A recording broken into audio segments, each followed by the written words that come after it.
Hello, welcome back to my channel.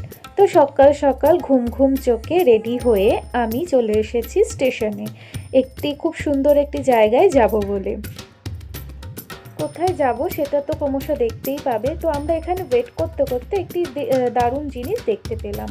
আমরা যে জলের বোতলগুলো ফেলে দিই, সেই বোতলগুলো না ফেলে এই ভেন্ডিং মেশিনে যদি দিয়ে দেওয়া হয়, তার বদলে কিন্তু আমরা একটা কোকাকোলা পেয়ে যেতে পারি।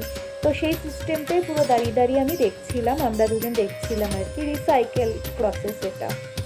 তো আমরা ফাইনালি নৈহাটিতে চলে আসলাম। তো নৈহাটি নাম শুনে আশা করি বুঝতেই পেরেছি যে আমরা বড়মার দর্শনে যাচ্ছি। এই উদ্দেশ্যে এসেছি, হলো না। হ্যাঁ, হলো না তো পুজো দিতেই তো এসেছি। সেটাই তো বলছি, হলো না তো সেই তো হ্যাঁ, আর কি করা যাবে, বললাম না। বাইরে দিয়ে দেখেই চলে যাবো মন্দির। অনেকেই এসছে না জেনে, দেখ পরপর পুরো সবাই। হ্যাঁ, কি করে জানবি? এটা কি বলে দেয়নি? কোনো ডেটও তো নেই, ফিক্স ডেটও তো নেই। বলে দেওয়া উচিত, কারণ দর্শনার্থীরা এত হয়েছে আসছে না, আশা করেই তো আসছে।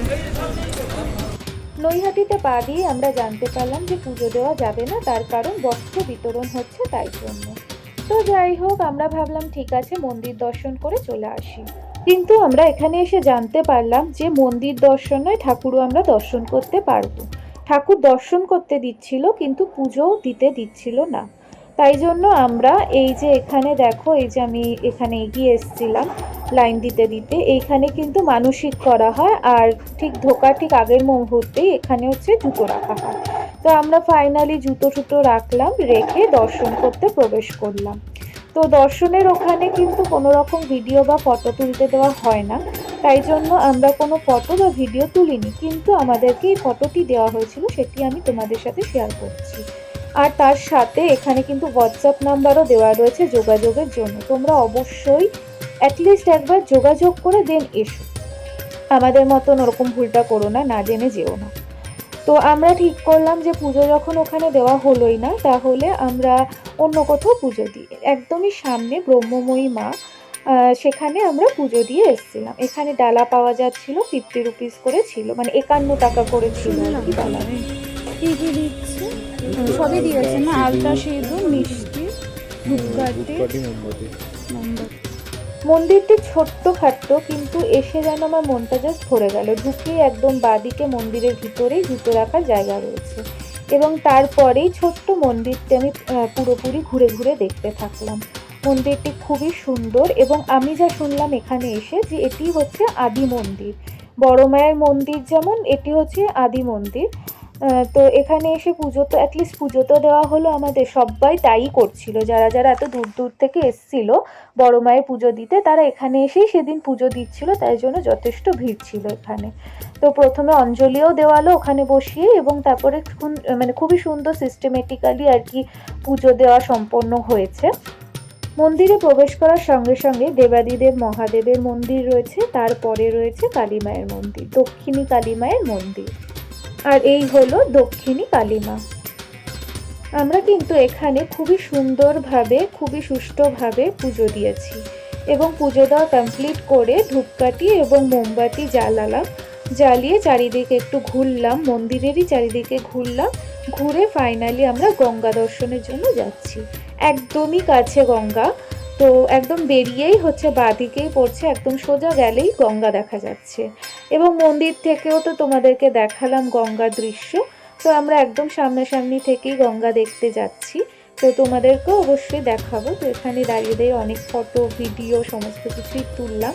আর এই দেখো, এখানে কিন্তু তোমরা খাওয়ার সমস্ত রকম অপশন পেয়ে যাবে। আর এই হলো ফেরিঘাট, বাঁদিকে হচ্ছে ফেরিঘাট, আর ডান দিকে খাবার নানান রকম অপশন রয়েছে, যে যেমন চাইবে খেতে পারবে। চা থেকে শুরু করে কচুরি, ভাতের হোটেল, সমস্ত রকমের খাবার এখানে অ্যাভেলেবেল রয়েছে। আর আমি এখানে দাঁড়িয়ে দাঁড়িয়ে, এখানে এই যে স্টিমারটা যাচ্ছে, তো লঞ্চ বলে আই থিঙ্ক, সেই লঞ্চ যাচ্ছে, সেই লঞ্চটাই দেখছিলাম যে কি সুন্দর মানে চলে গেল, আর সমানেই লঞ্চ যাচ্ছিল, তো এখান থেকে মানে নদী পারাপার হওয়া যায়। আর এই যে দাঁড়িয়ে দাঁড়িয়ে দেখতেই পাচ্ছ কি সুন্দর ভিডিও করছিলাম, ফটো তুলছিলাম, সবাই গঙ্গা জল নিচ্ছিল। তারপর হঠাৎই পায়ের মধ্যে কিছু একটা ফিল করলাম, তারপর দেখি ইনি আমার পায়ের কাছে এসে দাঁড়িয়ে রয়েছে। তাণ্ডব করে এসছে পুরো কালি লেপটে, কালি না মানে ওই আর কি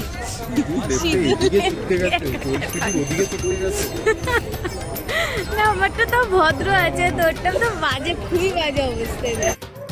গঙ্গার ওখানে অনেকক্ষণ সময় কাটিয়ে পেল ভীষণ জোর খিদে, এমনি সকাল থেকে না খাওয়া আমরা। তো আমরা এই দোকানটিতে চলে আসলাম, ভীষণ ভিড় দেখেই চলে আসলাম। তো আমরা প্রথমেই নিলাম চা। দুধ চা এখানে 6 টাকা করে, 6 টাকা, 12 টাকা, 25 টাকা, আর এই একটা সন্দেশ বিস্কুট নিয়েছিলাম যেটা নাকি 5 টাকা দাম ছিল। তারপরে আসলাম এখানে কচুরি খেতে। মাত্র 20 টাকা প্লেটের কচুরি ছিল, জাস্ট অসাম ছিল। তরকারিটা একদম বেস্ট ছিল যেটা বলতে গেলে, আর কচুরি মোটামুটি ছিল। তো অবশ্যই এখানে একবার ভিজিট করে যেও। আজকে দিনটা কিন্তু খুবই সুন্দর ঘুরলাম, আর তার সাথে সাথে একটা ফেমাস দোকানে দেখিয়ে ফেললাম তোমাদেরকে। এবারে আমাদের বাড়ি ফেরার পালা। পুরো ভিডিওটি ভালো লাগলে সাবস্ক্রাইব করতে আজকের ভুলো মতন না। আর তো কোথাও ঘোরা নেই, কিন্তু এখানে কিন্তু সাইট সিন করা গেলে কোথাও কোথাও সাইট সিন করলো, ফুচকাপাড়া আর রানী রাসমণি ঘাট, আর আরেকটা কিছু একটা নাম বলতো বঙ্কিমচন্দ্র। তো একটা টোটোতে উঠলে ওরাই আর কি সাইট সিন করবে পুরো, 3-4 জায়গা আছে পুরো। হ্যাঁ, আমরা আজ আর সাইট সিন করবো না, চলো টাটা।